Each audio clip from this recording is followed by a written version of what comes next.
बिस्मिल्लाहिर्रहमानिर्रहीम, अस्सलाम वालेकुम। माय नेम इज़ सफ़र एहसान and this is your channel physics का सफ़र। आज के लेक्चर में हम डिस्कस करेंगे कि ये कंज़र्वेटिव फ़ोर्स क्या होती है और नॉन कंज़र्वेटिव फ़ोर्स क्या होती है। उसके बाद हम ये प्रूव करेंगे कि जो स्प्रिंग फ़ोर्स है वो कंज़र्वेटिव फ़ोर्स है। तो शुरू करते हैं आज का लेक्चर, जिसमें हम सबसे पहले डिस्कस करते हैं कि ये कंज़र्वेटिव फ़ोर्स क्या है।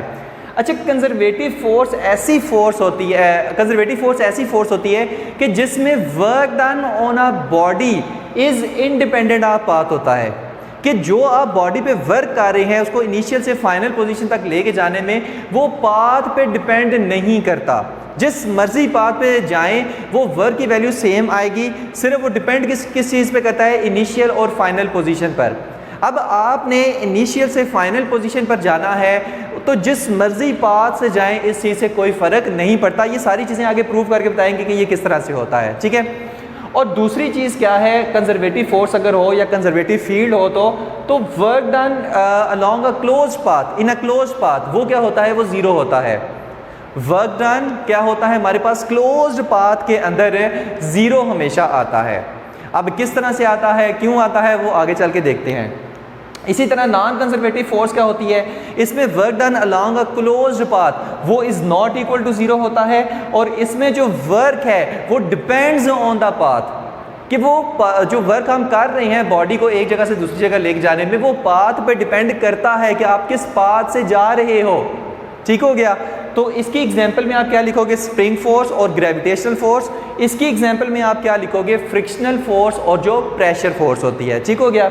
अच्छा, सबसे पहले इसको देखते हैं कि कैसे हमारे पास work done is independent of path होता है, ठीक है। देखो, अगर ना हमारे पास कोई बॉडी है जो हमारे पास ए पॉइंट से चला, यहाँ से बी पॉइंट पर गया, ठीक है, यहाँ से फिर सी पॉइंट पर गया, फिर यहाँ से डी पॉइंट पर आया, फिर यहाँ से दोबारा से ए पॉइंट पर आ गया, ठीक हो गया। अब बॉडी मूव किया है ए से बी, बी से सी से डी और डी से ए, क्लोज पाथ में मूव किया है। और किस में मूव कर रहा है, ग्रेविटेशनल फील्ड में, या आप कहो कि gravitational work done by gravitational force है इन अ क्लोज पाथ, ठीक हो गया। और ज़ीरो कैसे आएगा वो चीज़ देखते हैं। आपको पता है कि ग्रेविटेशनल फोर्स की डायरेक्शन हमेशा किधर होती है, डाउनवर्ड, हमेशा वो हमें डाउनवर्ड खींचती है। तो यहाँ पर जो बॉडी है वो यहाँ से इधर चला, इधर चला, इधर चला, इधर चला, इसमें यहाँ पर जो ग्रेविटेशनल फोर्स लग रही है वो किधर है, डाउनवर्ड, यहाँ पर जो लग रही है वो भी किधर है, डाउनवर्ड, यहाँ पर जो लग रही है वो भी किधर है, डाउनवर्ड, यहाँ पर जो लग रही है वो भी किधर है, डाउनवर्ड लग रही है, ठीक है। तो ग्रेविटेशनल फोर्स की डायरेक्शन किधर है, डाउनवर्ड है, ठीक है।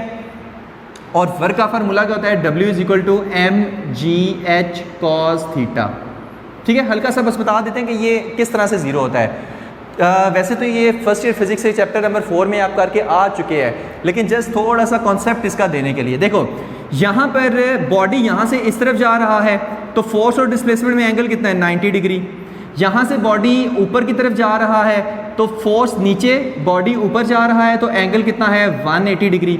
यहाँ से बॉडी इस तरफ जा रहा है, फोर्स डाउनवर्ड लग रही है, एंगल कितना है, 90 डिग्री। यहाँ पे बॉडी नीचे की तरफ आ रहा है, फोर्स भी नीचे की तरफ है, तो एंगल कितना है, 0 डिग्री, ठीक है। तो यहाँ पर 90, यहाँ पर 180, यहाँ पर 90, यहाँ पर 0 डिग्री।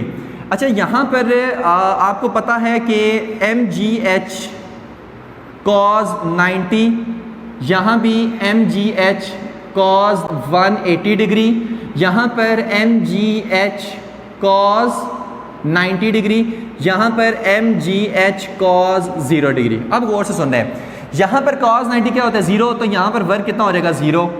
यहाँ पर cos 180 का होता है -1, तो यहाँ पर हो जाएगा वर्क माइनस mgh। यहाँ पर वर्क cos 90 है तो वर्क कितना हो जाएगा, 0। यहाँ पर cos 0 1 होता है तो वर्क कितना हो जाएगा, mgh। तो यहाँ भी वर्क 0, यहाँ भी वर्क 0, यहाँ पर वर्क माइनस mgh, यहाँ पर वर्क प्लस mgh। तो माइनस mgh, ये तो 0 हो गया ना, ये दोनों इन पाथ के लॉग, और इधर माइनस mgh, यहाँ पर प्लस mgh, तो माइनस mgh प्लस mgh कितना हुआ, 0। तो work done along a close path is equal to, अगर 0 आए तो हमारे पास वो फील्ड होती है, कंजर्वेटिव फील्ड होती है, और जिस फोर्स में ये हमारे पास की वजह से ये जो वर्क वगैरह हो रहा है तो हमारे पास वो फोर्स होती है, वो कंजर्वेटिव फोर्स होती है। इसी तरह हमने प्रूव करना है कि जो स्प्रिंग फोर्स होती है वो भी हमारे पास क्या होती है, एक कंजर्वेटिव फोर्स होती है, और work done in a closed path हमारे पास क्या आएगा, 0 आएगा, क्योंकि हमारे पास स्प्रिंग फोर्स क्या है, कंजर्वेटिव फोर्स है। ठीक है, अच्छा बताते हैं किस तरह से। देखो हम क्या कर रहे हैं, हमने ना एक सिस्टम ले लिया और सिस्टम क्या है, स्प्रिंग मैच सिस्टम है। यहाँ पर एक स्प्रिंग है, उसके साथ एक ब्लॉक हमने अटैच किया जो कि मीन पोजीशन पर पड़ा हुआ है। इसको जब मैं डिस्प्लेस करके इधर ले आऊँगा तो एक्सट्रीम पे आ जाएगा, जब मैं इसको छोड़ूंगा तो मीन से गुजर कर नेक्स्ट एक्सट्रीम पे आएगा। इसी तरह फिर ये क्या करता रहेगा, इस तरह से ऑसिलेट करता रहेगा, ठीक है, मीन पोजीशन के राउंड अबाउट। ठीक है, मीन से एक्सट्रीम, फिर मीन, फिर एक्सट्रीम, फिर मीन, फिर एक्सट्रीम, तो इस तरह से क्या करेगा, ऑसिलेट करेगा। ठीक है, तो हमने क्या करना है, work done along a close path हमने प्रूव करना है जो स्प्रिंग फोर्स की वजह से है वो 0 आता है। ठीक है, तो मैं कह रहा हूं कि ये हमारे पास क्या है, मीन पोजीशन है जहां पर x = 0 है। ये एक्सट्रीम पोजीशन है जहां पर हम x = +d ले रहे हैं।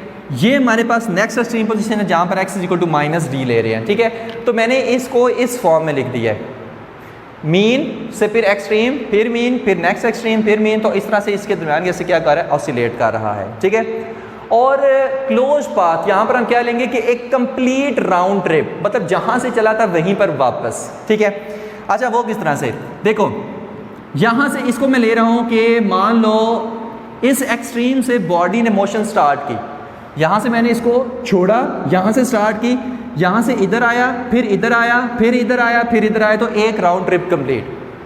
तो इन 1 राउंड ट्रिप वर्क डन क्या हुआ, 0 है, ये हमने प्रूव करना है। देखो किस तरह से, अच्छा पहले बॉडी आया +d से 0, +d से 0, तो हमने एक इंटीग्रल ले लिया +d से 0, यहाँ पर हम वर्क कैलकुलेट करेंगे। अच्छा फिर बॉडी आया 0 से -d, फिर हमने इंटीग्रल लिया 0 से -d। अच्छा फिर बॉडी गया -d से दोबारा 0, तो फिर -d से 0 हम कैलकुलेट करेंगे, फिर 0 से +d, फिर 0 से +d। तो देखो इनिशियल और फाइनल पोजीशन सेम होनी चाहिए, जैसे वहाँ पर था ना A से चला था A पे ही वापस, यहाँ पर +d से चला और +d पे ही वापस, एक पूरा चक्कर काट के +d पे वापस। तो अब the work done along a close path = 0 है, ये प्रूव करो। वर्क का फार्मूला हमने क्या देखा था, work done by a variable force. आपको पता है स्प्रिंग फोर्स एक वेरिएबल फोर्स है, वो कितना आया था, W = integral of f dx, W = integral of f dx हमारे पास आया था। तो ये हम क्या करेंगे, work done by a variable force का फार्मूला हम यूज़ करेंगे, क्योंकि स्प्रिंग फोर्स क्या है, एक वेरिएबल फोर्स है। तो यहाँ पर भी आप लिख दो, हम कह रहे हैं ना कि वर्क पहले हम यहाँ से लेकर यहाँ तक वर्क निकालेंगे, फिर यहाँ से लेकर यहाँ तक, फिर यहाँ से लेकर यहाँ तक, फिर यहाँ से लेकर यहाँ तक, चारों को प्लस करेंगे, देखते हैं आंसर 0 आ रहा है या नहीं आ रहा। अगर तो 0 आ रहा है तो फिर स्प्रिंग फोर्स क्या है, कंजर्वेटिव है, कंप्लीट राउंड ट्रिप के लिए वर्क क्या है, 0 है।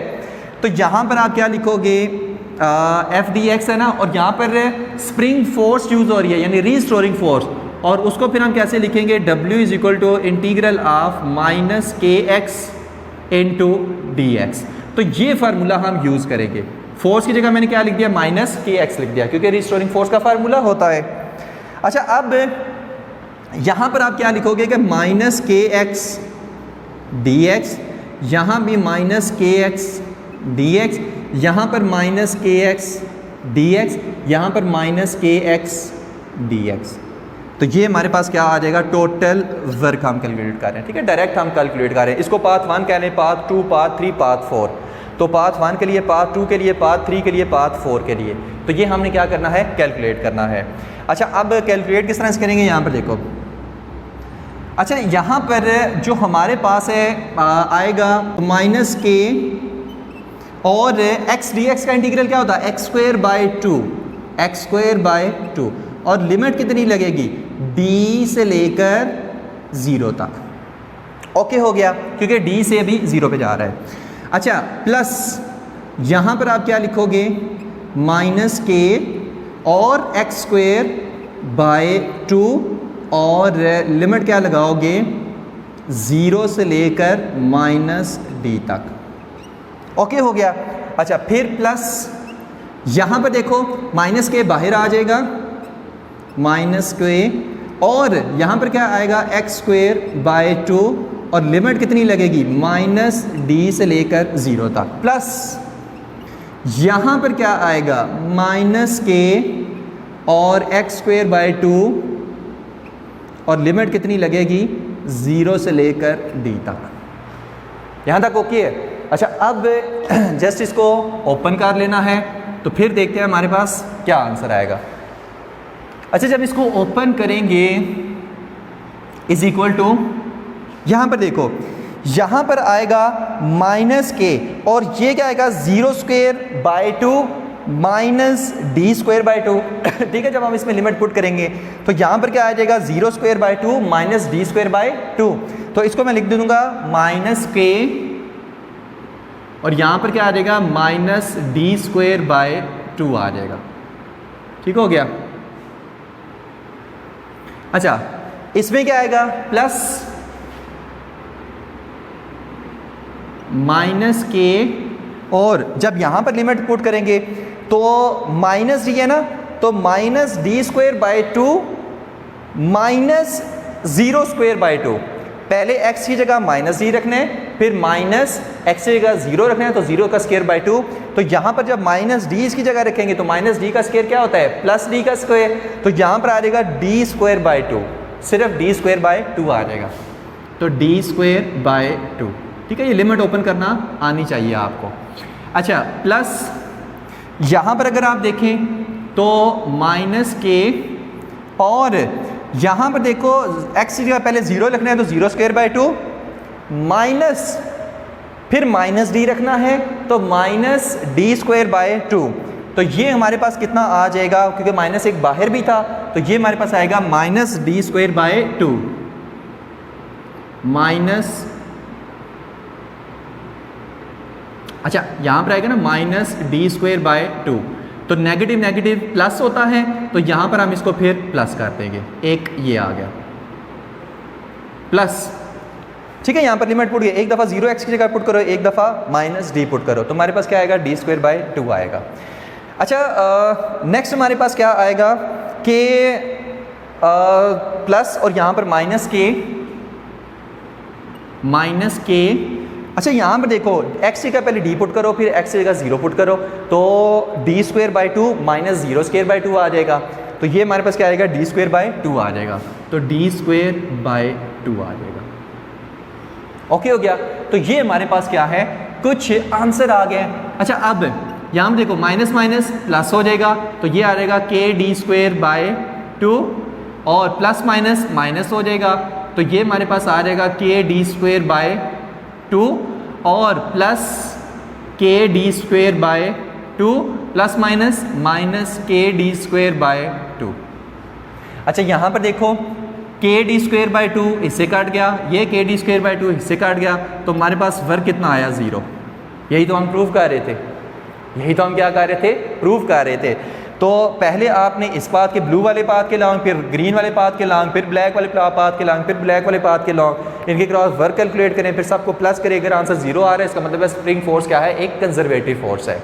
ठीक है, क्योंकि work done long a close path या round a complete round trip, उसमें क्या होता है वर्क डन क्या आता है 0 आता है। ठीक है, जस्ट इनिशियल और फाइनल पोजीशन पे डिपेंड कर, तो जहाँ से चला था वहीं पर वापस। अच्छा, अब एक चीज़ तो प्रूव होगी, ये वाली ओके है। ठीक है, किसके लिए हम कर रहे हैं, स्प्रिंग फोर्स के लिए, work done by spring force.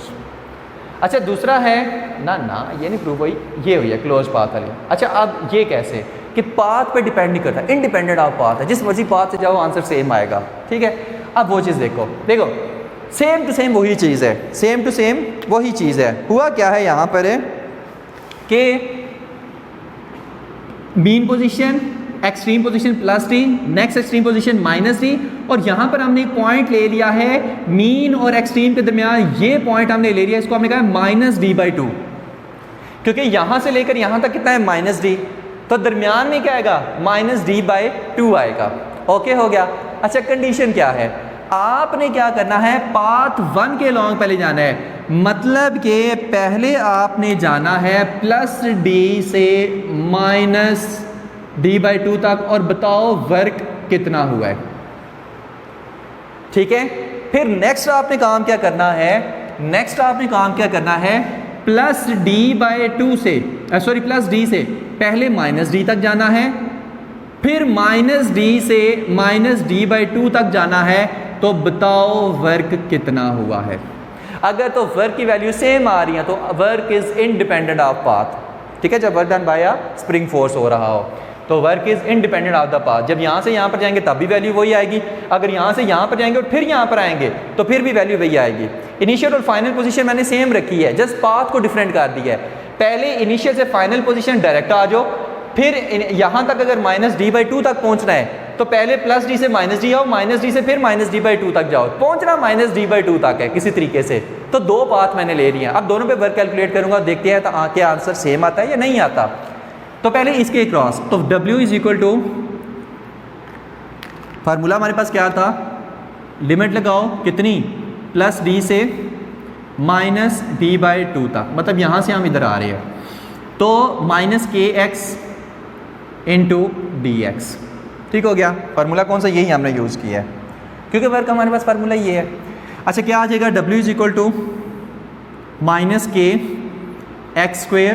-kx² और लिमिट क्या लगेगी, -d से +d से -d/2, ठीक हो गया।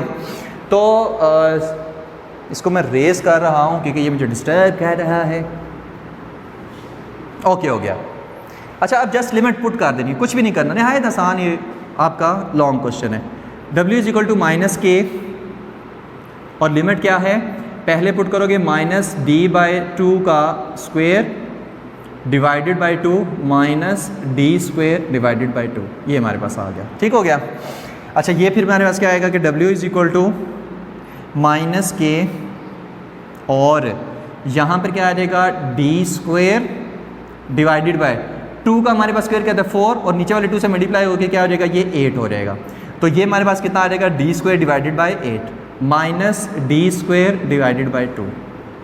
तो W = -k और यहाँ पर क्या आएगा, नीचे आ जाएगा 8।